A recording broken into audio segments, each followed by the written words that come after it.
నమస్తే, welcome to ISR 9 news. ముందుగా headlines.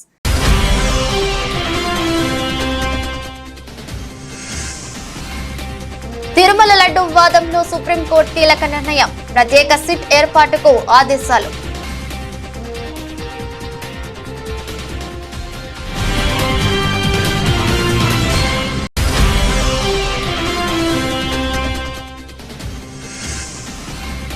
ఇకపై ఫ్యామిలీ డిజిటల్ కార్డే ఆధార్ కార్డ్, రేషన్ కార్డ్, రైతు బీమా కార్డు స్పష్టం చేసిన ముఖ్యమంత్రి రేవంత్ రెడ్డి.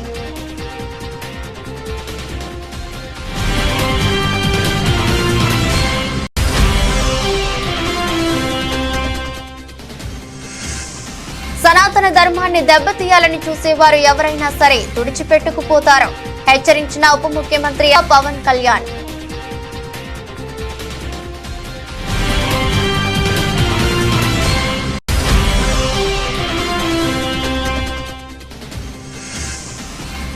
నేటి నుంచి తిరుమల బ్రహ్మోత్సవాలు. సాయంత్రం మీన లగ్నంలో ధ్వజారోహణంతో ప్రారంభం కానున్న బ్రహ్మోత్సవాలు.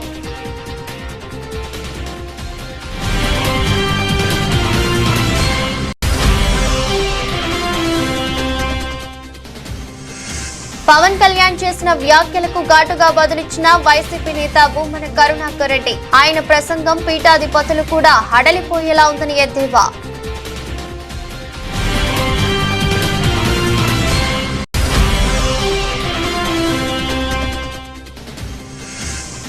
టీమిండియా మాజీ స్కిప్పర్ ధోనీపై హర్భజన్ సంచలన వ్యాఖ్యలు.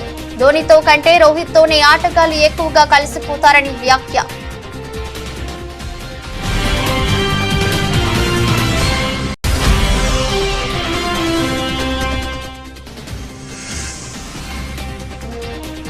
నష్టాల నుండి లాభాల్లోకి కోలుకుంటున్న దేశీయ సూచీలు.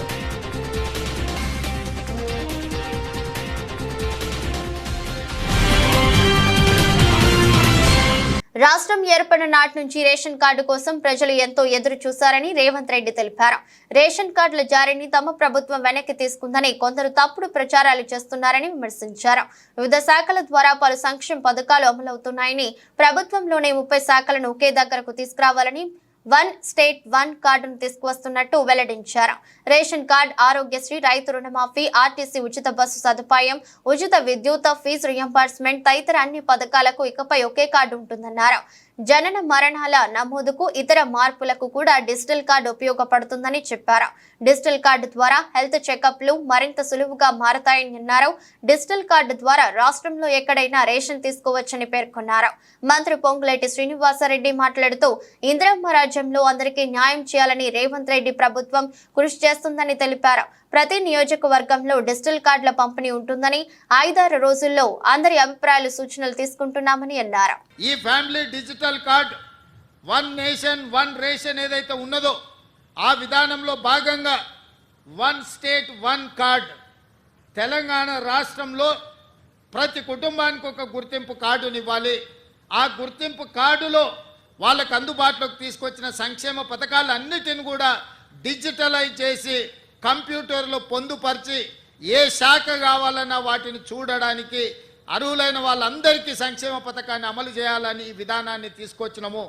ఇవాళ ఈరోజు ప్రవేశపెడుతున్న ఫ్యామిలీ డిజిటల్ కార్డు, ఇదే రేషన్ కార్డు, ఇదే మీ ఆరోగ్యశ్రీ కార్డు, ఇదే మీ రైతు బీమా కార్డు, ఇదే మీ ఫీజు రియంబర్స్మెంట్ కార్డు, ఇదే మీ ఇందిరమ్మ ఇల్లుకు అర్హత, ఇదే మీకు కళ్యాణ లక్ష్మిని పొందడానికి అర్హత వస్తుంది.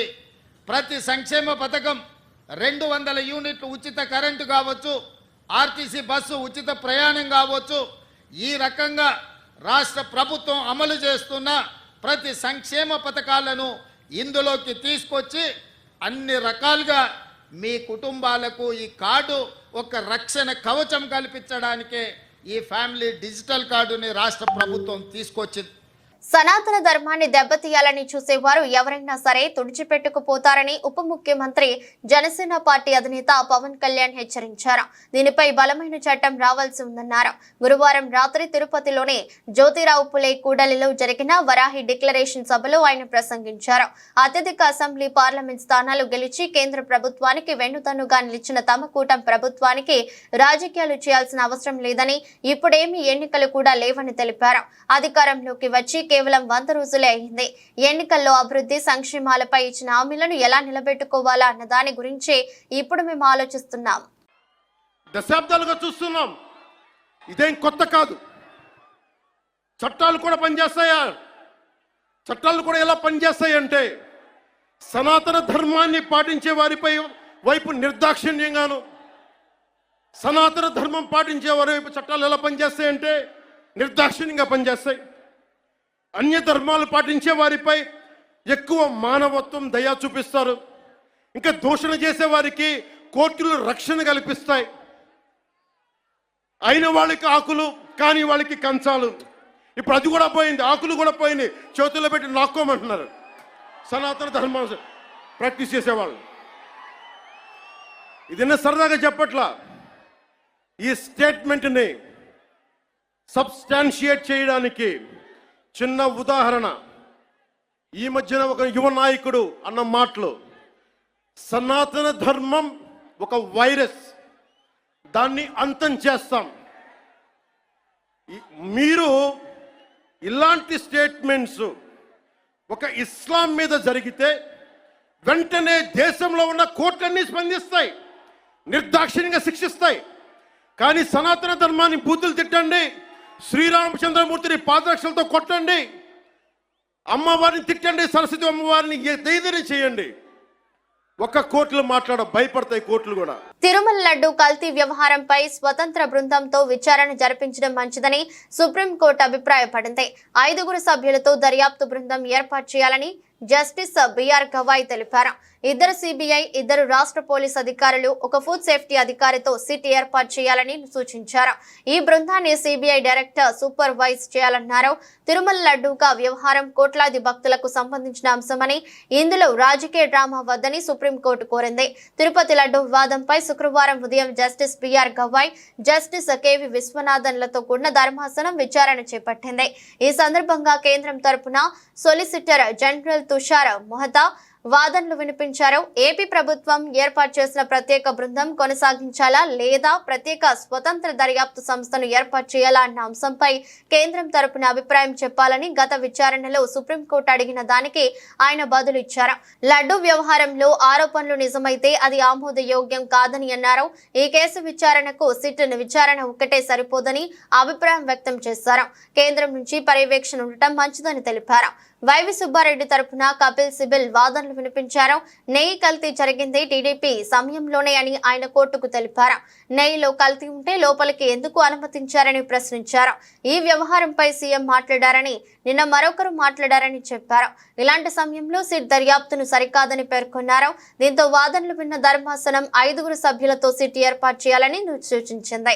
ఏడాది రాష్ట్రంలో వరి సాగులో 58% సన్న రకాలు పండించారని, రాష్ట్ర ప్రభుత్వం ఇస్తున్న 500 ప్రోత్సాహకంతో వచ్చే ఏడాది నుంచి సన్నాల సాగు దిగుబడి మరింత పెరుగుతుందని సీఎం రేవంత్ రెడ్డి ఆశాభావం వ్యక్తం చేశారు. క్రమంగా రాష్ట్రంలో 100% సన్న వడ్లు పండించే రోజులు వస్తాయన్నారు. దొడ్డు వడ్లకు మార్కెట్లో డిమాండ్ లేదని, ఎఫ్సిఐ వద్ద కూడా భారీగా దొడ్డు బియ్యం నిల్వలు ఉన్నాయని చెప్పారు. అందుకే సన్న రకాల సాగును రాష్ట్ర ప్రభుత్వం ప్రోత్సహిస్తుందని రేవంత్ రెడ్డి తెలిపారు. పౌర సరఫరాల శాఖ మంత్రి ఉత్తమ్ కుమార్ రెడ్డితో కలిసి అన్ని జిల్లాల కలెక్టర్లు, ఎస్పీలతో వీడియో కాన్ఫరెన్స్ లో సీఎం మాట్లాడారు. రాష్ట్ర వ్యాప్తంగా అన్ని జిల్లాల్లో ధాన్యం కొనుగోళ్ల ప్రక్రియ సాఫీగా జరిగేలా చూడాలని సీఎం రేవంత్ అధికారులను ఆదేశించారు.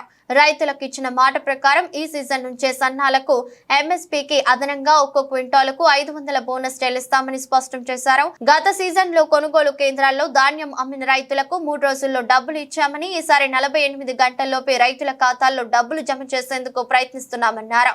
ఖరీఫ్ ధాన్యం కొనుగోళ్లకు ఈసారి రాష్ట్ర వ్యాప్తంగా 1000కు పైగా కేంద్రాలు ఏర్పాటు చేస్తున్నట్లు ముఖ్యమంత్రి ప్రకటించారు.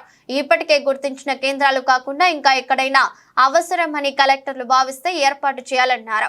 రాష్ట్రంలో ఈ వానాకాలంలో 66.73 లక్షల ఎకరాల్లో వరి సాగు చేశారని, గతంలో ఎన్నడూ లేని విధంగా రికార్డు స్థాయిలో 140 లక్షల మెట్రిక్ టన్నుల ధాన్యం దిగుబడి వస్తుందని వ్యవసాయ శాఖ అంచనా వేసిందని చెప్పారు. సన్న వడ్లకు బోనస్ ఇవ్వటం ఇదే మొదటిసారి కావడంతో తగిన జాగ్రత్తలు తీసుకోవాలని, ఎక్కడ ఎలాంటి తప్పులు జరగకుండా చూడాల్సిన బాధ్యత జిల్లా కలెక్టర్లపై ఉందన్నారు. రాజన్న సిరిసిల్ల జిల్లా వేములవాడ అర్బన్ మండలంలో బీజేపీ సభ్యత్వ నమోదు కార్యక్రమాన్ని నిర్వహించారు. ఈ కార్యక్రమానికి ముఖ్య అతిథిగా బీజేపీ ఎమ్మెల్యే అభ్యర్థి డాక్టర్ చెన్నమినేని వికాస్ దీప హాజరయ్యారు. అనంతరం పలువురికి సభ్యత్వాలు నమోదు చేయించారు.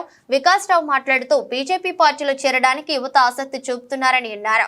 రానున్న రోజుల్లో దేశ సమగ్రత, అభివృద్ధి, సామాజిక న్యాయం బీజేపీతోనే సాధ్యమవుతాయని అన్నారు. బీజేపీ పార్టీని బలోపేతం చేసేందుకు విస్తృత స్థాయిలో సభ్యత్వ నమోదు కార్యక్రమం చేపడుతున్నామని తెలిపారు. ఈరోజు వేములవాడ అర్బన్ మండలం సంబంధించిన మరి బీజేపీ కార్యకర్త సభ్యత్వ నమోదు కార్యక్రమం జరిగింది. దీనికి మరి ప్రజలు, కార్యకర్తలు పెద్ద ఎత్తున హాజరైనరు. ముఖ్యంగా భారతీయ జనతా పార్టీలో చేరడంతో ఈరోజు దేశాన్ని వారు బలోపేతం చేస్తున్నారని చెప్పడం జరిగింది. ముఖ్యంగా ఈరోజు మోడీ అంటేనే 3D, దేశం, ధర్మం, డెవలప్మెంట్. మరి ఈరోజు బీజేపీని బలోపేతం చేయాలని అందరిని కోరడం జరిగింది. ముఖ్యంగా గత పార్లమెంట్ ఎలక్షన్లో బీజేపీకి 77 లక్షల ఓట్లు వచ్చినాయి. దాదాపు 50 లక్షల దాకా మెంబర్స్ చేయాలని బీజేపీ టార్గెట్ పెట్టుకుంది. ఆ టార్గెట్లో వేములవాడ ఫస్ట్ ప్లేస్లో ఉండాలని ఆ తపనతో మేము విస్తృతంగా ప్రోగ్రాం చేస్తున్నాము. రాబోయే రోజులలో మరి దేశ సమగ్రత కావచ్చు, అభివృద్ధి కావచ్చు, సామాజిక న్యాయం కావచ్చు, ఇవన్నీ కేవలం బీజేపీతోనే సాధ్యమవుతుందని ప్రజలలో, గ్రామాలలో మేము చెప్పి వారిని పార్టీల్లో చేర్చుకుంటున్నాం. ముఖ్యంగా యువత మంచి స్పందిస్తుంది. రాబోయే రోజుల్లో మరి బీజేపీ తెలంగాణలో ప్రభుత్వం ఫామ్ చేయడానికి ఇది సభ్యత్వ నమోదు ఒక పునాది అవుతుందని ఆ కాన్సెప్ట్తో, ఆ నమ్మకంతో ముందెళ్తున్నాం. అదే కాకుండా ఈ స్థానిక ఎలక్షన్లో కూడా ఈ సభ్యత్వ నమోదు ద్వారా అధిక మెంబర్స్ ఉండడంతో మా ఓటింగ్ శాతం స్థానిక సంస్థల్లో కూడా ఎక్కువై సర్పంచులు, ఎంపీటీసీలు గెలవాలనే సంకల్పంతో మేము విస్తృతంగా కార్యక్రమాలు చేస్తున్నాము. మరి ప్రజల భాగస్వామ్యం కావాలని కోరుకుంటూ అందరికీ ధన్యవాదాలు. ఇంద్రకీలాద్రిపై ఇవాళ శ్రీ గాయత్రి దేవిగా అమ్మవారు దర్శనమిచ్చారు. ఈరోజు అమ్మవారిని విజయవాడ ఎంపీ కేశినేని శివనాథ్ దర్శించుకున్నారు. ఈ సందర్భంగా అమ్మవారికి ప్రత్యేక పూజలు చేశారు. ఉత్సవాల సందర్భంగా పోలీసులు కొండపై ఆంక్షలు విధించారు. భక్తులకు ఎలాంటి అసౌకర్యాలు కలగకుండా ఆలయ అధికారులు, పోలీసులు అన్ని ఏర్పాట్లు చేపట్టారు. అమ్మవారిని దర్శించుకోవడానికి భక్తులు భారీగా తరలివస్తున్నారు. దీంతో ఆలయ పరిసరాలు కిటకిటలాడుతున్నాయి. కొండపై నుంచి వచ్చే వాహనాలతో ట్రాఫిక్ జామ్ నెలకొంది. దీంతో భక్తుల ఇబ్బందులు పడుతున్నారు. ఈ సందర్భంగా కేశినేని శివనాథ్ మీడియాతో మాట్లాడుతూ దసరా శరన్నవరాత్రి మహోత్సవాల సందర్భంగా దుర్గమ్మను దర్శించుకోవడం ఎంతో ఆనందంగా ఉందని తెలిపారు. అంతేకాకుండా రాష్ట్ర ప్రభుత్వం యొక్క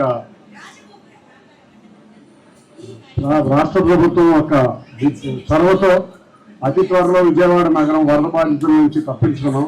అటువంటి ఉపద్రవం మళ్ళీ ఇంకొకసారి విజయవాడ నగరానికి రాకుండా కర్ణీకరించాలని అమ్మవారిని కోరుకోవడం జరిగింది. అంతేకాకుండా అందరం కూడా ఇవాళ రాష్ట్రం సర్వతోముఖాభివృద్ధి చెందాలని, రాష్ట్ర అభివృద్ధిలో అంతేకాకుండా రాష్ట్రంలో ఉన్న ఎటువంటి ప్రజలకు ఎటువంటి ఇబ్బందులు, అసౌకర్యాలు కలగకుండా ఉండాలని అమ్మవారిని కోరుకోవడం జరిగింది.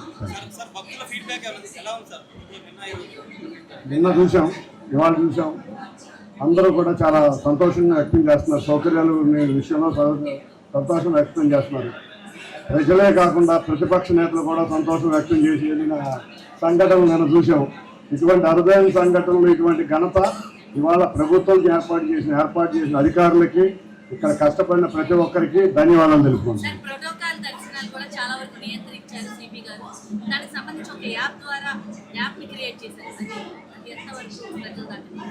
భక్తులకు ఎటువంటి అసౌకర్యం కలగకుండా ఒక యాప్ని క్రియేట్ చేయడం జరిగింది. యాప్ ద్వారా ఎంతమంది విఐపీలు వస్తున్నారు, ఎంత రెస్ట్రిక్ట్ చేయొచ్చు అనేది కూడా చూసుకోవడం జరిగింది. అంతేకాకుండా యాప్లో కూడా లిమిట్లోనే విఐపీలు నిల్వ చేస్తున్నారు. తిరుపతిలో వరాహి డిక్లరేషన్ సభలో డిప్యూటీ సీఎం పవన్ కళ్యాణ్ చేసిన వ్యాఖ్యలకు వైసీపీ నేత భూమన కరుణాకర్ రెడ్డి ఘాటుగా బదులిచ్చారు. కొత్త పీఠాధిపతి పవనానంద స్వామి తిరుపతి వెయిట్ చేశారు అంటూ వ్యంగ్యంగా ప్రదర్శించారు. ఇవాళ తిరుపతిలో పవన్ ప్రసంగం వినగానే తనకు కేఫ్ కేక పాట గుర్తొచ్చిందని తెలిపారు. పవనానంద స్వామి ప్రసంగం కళ్ళు తాగిన కోతిలా ఉందని, ఆయన ప్రసంగం పీఠాధిపతులు కూడా హడలిపోయేలా ఉందని ఎద్దేవా చేశారు. తన సభలో స్వామి పవనానంద న్యాయస్థానాలను సైతం హెచ్చరించారని భూమన తెలిపారు. ఇప్పటి వరకు సనాతన ధర్మాన్ని ఎవరు పట్టించుకోలేదట. అసలు పవన్ కళ్యాణ్ కి సనాతన ధర్మంలో ఓనమాలు అయినా తెలుసా అని ప్రశ్నించారు. అయోధ్యకు పంపిన లడ్డూలు సైతం కల్తీవని పవన్ స్వామి చెప్తున్నారు. ఇప్పుడు ఛాలెంజ్ చేస్తున్న తిరుమల శ్రీవారి లడ్డూలో కల్తీ జరిగితే మేం ఎలాంటి శిక్షకైనా సిద్ధమని భూమన స్పష్టం చేశారు. లడ్డూలో కల్తీ జరిగిందని మీరు వెంకన్న పాదాల వద్ద ప్రమాణం చేయగలరా అని సవాల్ విసిరారు. పవనానంద స్వామి మనసంతా విషభావాలతో నిండిపోయిందని చెప్పిన అసత్యాన్ని మళ్లీ చెప్తున్నారని విమర్శించారు. బాప్టిజం తీసుకోవటం, గొడ్డు మాంసం తినడం సనాతన ధర్మమా అని ప్రశ్నించారు. సనాతన ధర్మాన్ని పాటించే వారైతే తమ పిల్లలు పుట్టిన 9 నెలలకే తిరుమల తీసుకువచ్చి తలనీలాలు తీయిస్తారని, కానీ పవన్ 14 ఏళ్ల తర్వాత తన కుమార్తెలను తిరుమల తీసుకువచ్చాడని విమర్శించారు. మరి పవన్ ఏ విధంగా సనాతన ధర్మ పరిరక్షణ అయ్యాడు అని మండిపడ్డారు. 100% పవన్ కళ్యాణ్ 100% సూడో స్పిరిచువలిస్ట్. ఎలా? సనాతన ధర్మం మా ఇంట్లో పాటిస్తామని చెప్పినటువంటి వ్యక్తి మా నాన్న దీపం వెలిగిస్తే సిగరెట్ కాల్చుకుంటాడు అంటే మీ ఇంట్లో సనాతన ధర్మం పాటించినట్టేనా? నేను బాప్టిజం తీసుకున్నాను అన్నటువంటి వ్యక్తి సనాతన ధర్మం పాటించినట్టేనా? నేను గొడ్డు మాంసం తిని ముందుకు వెళ్తాను అని చెప్పినటువంటి వ్యక్తి సనాతన ధర్మాన్ని పాటించినట్టేనా? వీటికి సమాధానాలు చెప్పిన తర్వాత అతను సనాతన ధర్మాన్ని గురించి మాట్లాడారు. సంగారెడ్డి జిల్లా పటాన్చెరు నియోజకవర్గం పటాన్చెరు డివిజన్ పరిధిలోని ముదిరాజ్ భవన్ లో తెలంగాణ యోగాసన స్పోర్ట్స్ అసోసియేషన్ ఆధ్వర్యంలో ఏర్పాటు చేసిన 5వ రాష్ట్ర స్థాయి యోగా పోటీలను లాంఛనంగా ప్రారంభించిన పటాన్చెరు శాసనసభ్యులు గూడెం మహిపాల్ రెడ్డి ప్రతి ఒక్కరి జీవితంలో యోగా భాగం కావాలని కోరారు. ప్రతిరోజు యోగా చేయడం ద్వారా మానసిక ప్రశాంతత, సంపూర్ణ ఆరోగ్యం లభిస్తుందని తెలిపారు. హాజరైన పటాన్చెరు కార్పొరేటర్ మెట్టు కుమార్ యాదవ్, మార్కెట్ కమిటీ మాజీ చైర్మన్ విజయ్ కుమార్, అసోసియేషన్ ప్రతినిధులు పాల్గొన్నారు.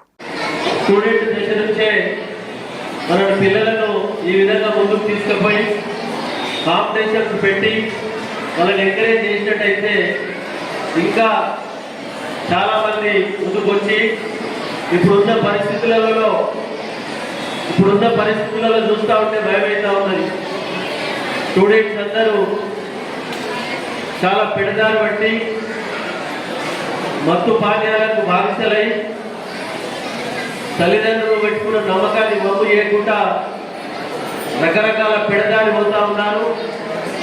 స్పోర్ట్స్లో తప్పకుండా చదువుతో పాటు స్పోర్ట్స్లో రాణించి ఇటువంటి యోగా కాంపిటీషన్స్లో పిల్లలను ముందుకు తీసుకుపోయినట్టయితే చాలా బ్రహ్మాండంగా కొన్ని అరికట్టిన వాళ్ళం అవుతాం. కాబట్టి ఆ విధంగా నిర్వాహకులందరికీ మీ పాఠశాలలో చదువుతున్న మీ యాజమాన్యానికి, మీ మాస్టర్స్ అందరికీ, యోగా మాస్టర్స్ అందరికీ నేను ప్రత్యేకంగా మనవి చేస్తా ఉన్నా.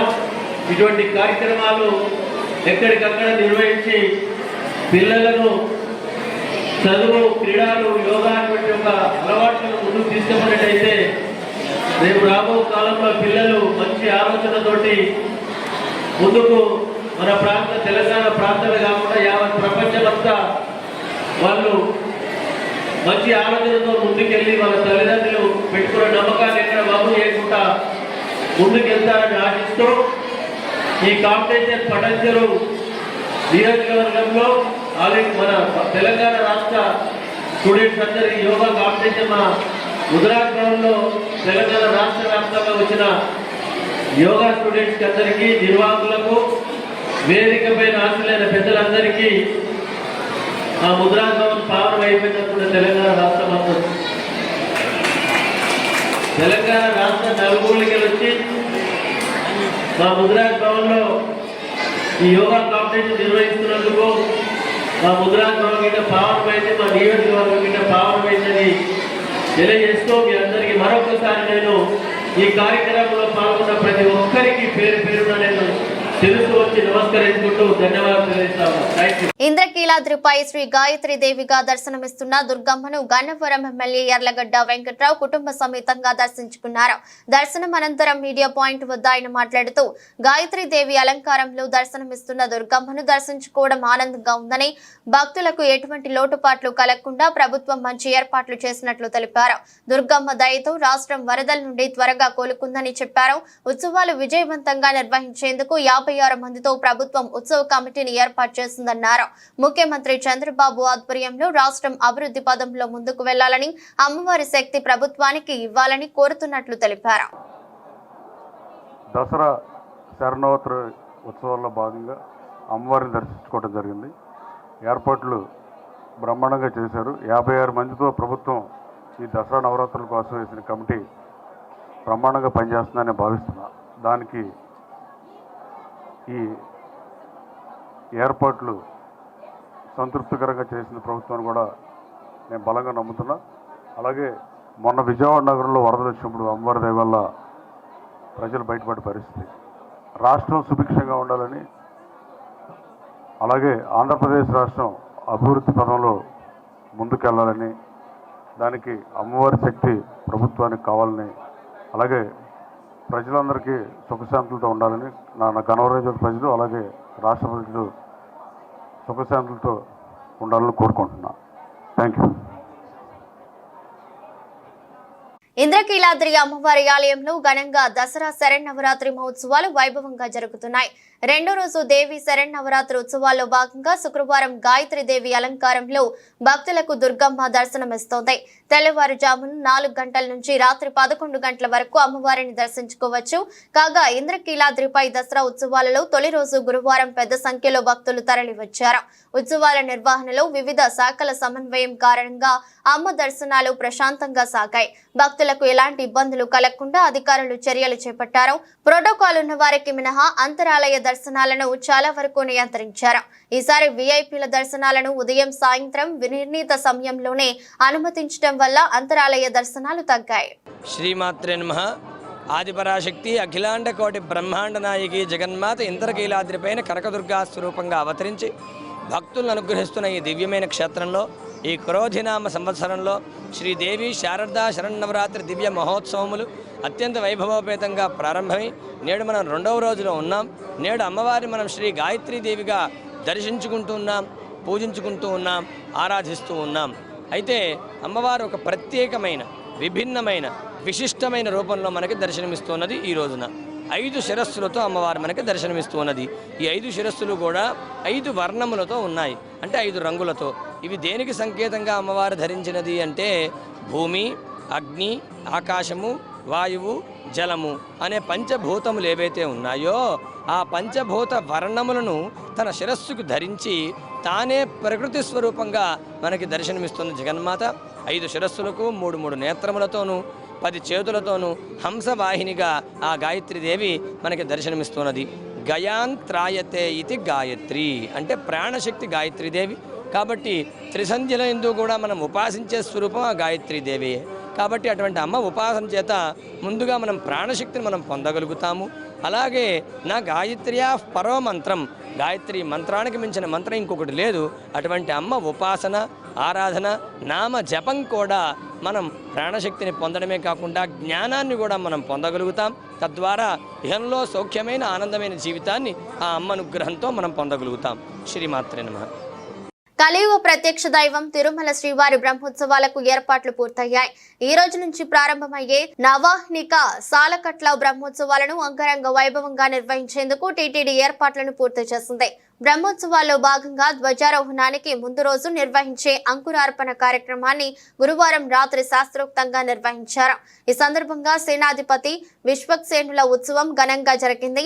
మాడ వీధుల్లో విశ్వక్సేనుల ఊరేగింపు నిర్వహించారు. ఈ రోజు సాయంత్రం 5:45 మీన లగ్నంలో నిర్వహించే ధ్వజారోహణంతో బ్రహ్మోత్సవాలు ప్రారంభం కానున్నాయి. ఈ రోజు రాత్రి వాహన సేవలు మొదలై 9 రోజుల పాటు వివిధ వాహన సేవలపై మలయప్ప స్వామి ఊరేగింపు చేయనున్నారు. 12వ తేదీ చక్ర స్నానంతో బ్రహ్మోత్సవాలు ముగియనున్నాయి. ఈ రోజు రాష్ట్ర ప్రభుత్వం తరపున శ్రీవారికి ముఖ్యమంత్రి చంద్రబాబు పట్టు వస్త్రాలు సమర్పించనున్నారు. సీఎం పర్యటన నేపథ్యంలో కట్టుదిట్టమైన భద్రతా చర్యలను చేపట్టారు. ఇక బ్రహ్మోత్సవాల సందర్భంగా ప్రైవేటు వాహనాలపై పోలీసులు ఆంక్షలు విధించారు. ఈ రోజు నుంచి ఈ నెల 7వ తేదీ మధ్యాహ్నం వరకు ప్రైవేటు వాహనాలను PSC 3 వరకు మాత్రమే అనుమతిస్తారు. గరుడ సేవ సందర్భంగా 7వ తేదీ మధ్యాహ్నం 2 గంటల నుంచి 9వ తేదీ ఉదయం 9 గంటల వరకు ప్రైవేటు వాహనాలకు ఘాట్ రోడ్లో అనుమతి లేదు. అలాగే 9వ తేదీ ఉదయం 9 గంటల నుంచి 12వ తేదీ వరకు ప్రైవేటు వాహనాలను PSC 3 వరకు మాత్రమే అనుమతి ఇచ్చినట్లు పోలీసులు చెప్పారు. ఇప్పటికే ఘాట్ రోడ్డులో ద్విచక్ర వాహనాలను నిలిపివేసినట్లు ప్రకటించారు. దేశానికి 2 ప్రపంచ కప్లు ఛాంపియన్స్ ట్రోఫీ అందించిపెట్టిన టీమిండియా మాజీ కెప్టెన్ మహేంద్ర సింగ్ ధోనీపై మాజీ స్పిన్నర్ హర్భజన్ సింగ్ సంచలన వ్యాఖ్యలు చేశారు. Indian Premier League Dhoni, Rohit ఇద్దరి కెప్టెన్సీలో ఆడిన బజ్జీ ఇద్దరిలో బెస్ట్ కెప్టెన్ ఎవరన్న ప్రశ్నకు రోహిత్ కే ఓటేశాడు. ధోని కెప్టెన్సీలో భారత జట్టు 2007 టీ20 ప్రపంచ కప్, 2011లో వన్డే ప్రపంచ కప్ గెలుచుకోగా 2013లో ఛాంపియన్స్ ట్రోఫీ గెలుచుకుని ICC అన్ని ట్రోఫీలు గెలుచుకున్న జట్టుగా రికార్డులకెక్కింది. రోహిత్ శర్మ సారథ్యంలోని భారత జట్టు 2024 టీ20 ప్రపంచ కప్ గెలుచుకుంది. IPLలో ధోని సారథ్యంలో చెన్నై సూపర్ కింగ్స్, రోహిత్ సారథ్యంలోని ముంబై ఇండియన్స్ జట్లు చెరో 5 టైటిల్లు సాధించాయి. ధోనితో పోలిస్తే రోహిత్ బెస్ట్ కెప్టెన్ అని కితాబునిచ్చిన హర్భజన్ సింగ్ రోహిత్ తన ఆటగాళ్లకు చేరువగా ఉంటాడని, ధోనితో పోలిస్తే ఈ లక్షణాలు అతన్ని వేరుగా ఉంచుతాయని ప్రశంసించాడు. ధోనితో కంటే రోహిత్ తోనే ఆటగాళ్లు ఎక్కువగా కనెక్ట్ అవుతారని పేర్కొన్నాడు. రోహిత్ తన ఆటగాళ్లతో సన్నిహితంగా మెలుగుతాడని, వారి వ్యూహాలను అర్థం చేసుకుంటాడని, వారిలో ఆత్మవిశ్వాసం నింపడం వంటివి అతన్ని పీపుల్స్ కెప్టెన్ గా మార్చాయని కితాబునిచ్చాడు. ఈ విషయంలో ధోని కంటే మెరుగని పేర్కొన్నాడు. స్పోర్ట్స్ యూరీ కార్యక్రమంలో మాట్లాడుతూ ఆయన వ్యాఖ్యలు చేశాడు. మైదానంలో ధోని కూల్ గా ప్రశాంతంగా ఉంటాడని పేర్కొన్న హర్భజన్ ఆటగాళ్ల విషయంలో ధోని జోక్యం చేసుకోవడని విమర్శించాడు. ఆటగాళ్లు తప్పు చేసినా చెప్పడని, ఆ తప్పుల నుంచి వారే నేర్చుకుంటాడని వదిలేస్తాడని చెప్పాడు. ధోని మౌనంగా ఉంటూనే తన ఆలోచనలను ఆటగాళ్లకు తెలియజేసేవాడని, సహచరులతో అలానే సంభాషించడం అతని శైలి అని చెప్పుకొచ్చాడు. అదే సమయంలో రోహిత్ ఆటగాళ్లతో కలిసిపోయే విధానం, మాట్లాడే తీరు వారిలో నమ్మకాన్ని పెంచడం వంటివి ధోని కంటే భిన్నంగా నిలబడతాయని, ఆటగాళ్లలో విశ్వాసాన్ని పెంచుతాయని వివరించాడు. అంతర్జాతీయంగా నెలకొన్న ఉద్రిక్తతలు, ఇరాన్ ఇజ్రాయెల్ మధ్య ముదురుతున్న ఘర్షణ వాతావరణం, యుద్ధ భయాలతో దేశీయ సూచీలు ఒడిదుడుకులకు లోనవుతున్నాయి. గురువారం భారీ నష్టాలను చూసిన మార్కెట్లు శుక్రవారం లాభ నష్టాలతో దోబుర్చులాడుతున్నాయి. ఉదయం నష్టాలతో ప్రారంభమైన మార్కెట్లు ఆ తర్వాత మరింత క్షీణించాయి. అయితే ఆ తర్వాత కొనుగోళ్లు మొదలవడంతో లాభాల్లోకి వచ్చాయి. అంతర్జాతీయ పరిణామాలను జాగ్రత్తగా గమనిస్తున్న మదుపర్లు అప్రమత్తంగా వ్యవహరిస్తున్నారు. గురువారం ముగింపుతో పోల్చుకుంటే దాదాపు 200 పాయింట్ల నష్టంతో 82,244 వద్ద ప్రారంభమైన సెన్సెక్స్ ఆ తర్వాత కొద్దిసేపటికే 82,051కి పడిపోయింది. అయితే ఆ తర్వాత కొనుగోళ్లు ప్రారంభం కావడంతో లాభాల బాట పట్టింది. కనిష్టం నుంచి ఏకంగా 900 పాయింట్లు ఎగబాకి 82,935 వద్ద గరిష్టానికి చేరుకుంది. ప్రస్తుతం ఉదయం 11:25 సమయానికి సెన్సెక్స్ 272 పాయింట్ల లాభంతో 82,769 వద్ద ట్రేడ్ అవుతుంది. మరోవైపు నిఫ్టీ కూడా సెన్సెక్స్ బాటలోనే కదలాడుతుంది. దాదాపు 75 పాయింట్ల నష్టంతో రోజును ప్రారంభించింది. ఆ తర్వాత లాభాల్లోకి వచ్చింది. ప్రస్తుతానికి 54 పాయింట్ల లాభంతో 25,304 వద్ద ట్రేడ్ అవుతుంది. సెన్సెక్స్ లో bank of Baroda, Glenmark, ONGC, Gujarat gas లాభాల బాటలో సాగుతున్నాయి. M&M financials, Chambal fertilizers, Godrej properties, Berger paints షేర్లు నష్టాల్లో ట్రేడ్ అవుతున్నాయి. BSE మిడ్ క్యాప్ ఇండెక్స్ 64 పాయింట్ల లాభంలో ఉంది. బ్యాంక్ నిఫ్టీ 273 పాయింట్ల లాభంతో ట్రేడ్ అవుతుంది. డాలర్ తో పోలిస్తే రూపాయి మారకం విలువ 83.96గా ఉంది. వార్తలు ముగించే ముందు మరోసారి హెడ్లైన్స్.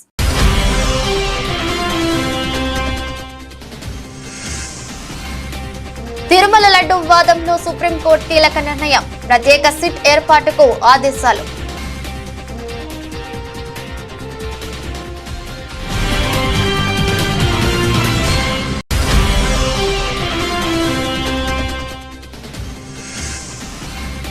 ఇకపై ఫ్యామిలీ డిజిటల్ కార్డే ఆధార్ కార్డ్, రేషన్ కార్డ్, రైతు బీమా కార్డు స్పష్టం చేసిన ముఖ్యమంత్రి రేవంత్ రెడ్డి.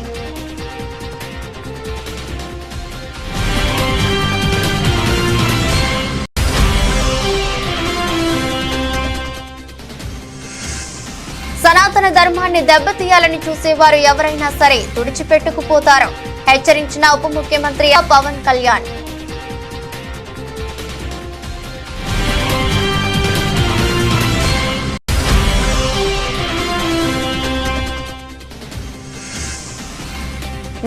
నుంచి తిరుమల బ్రహ్మోత్సవాలు. సాయంత్రం మీన లగ్నంలో ధ్వజారోహణంతో ప్రారంభం కానున్న బ్రహ్మోత్సవాలు.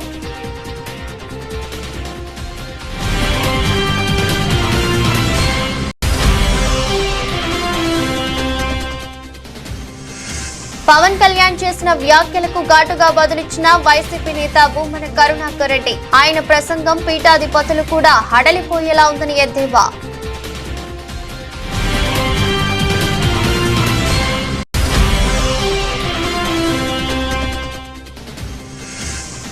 టీమిండియా మాజీ స్కిప్పర్ ధోనీపై హర్భజన్ సంచలన వ్యాఖ్యలు.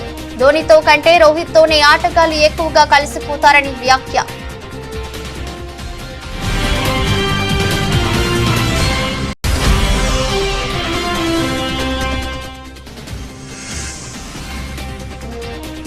నష్టాల నుండి లాభాల్లోకి కోలుకుంటున్న దేశీయ సూచీలు.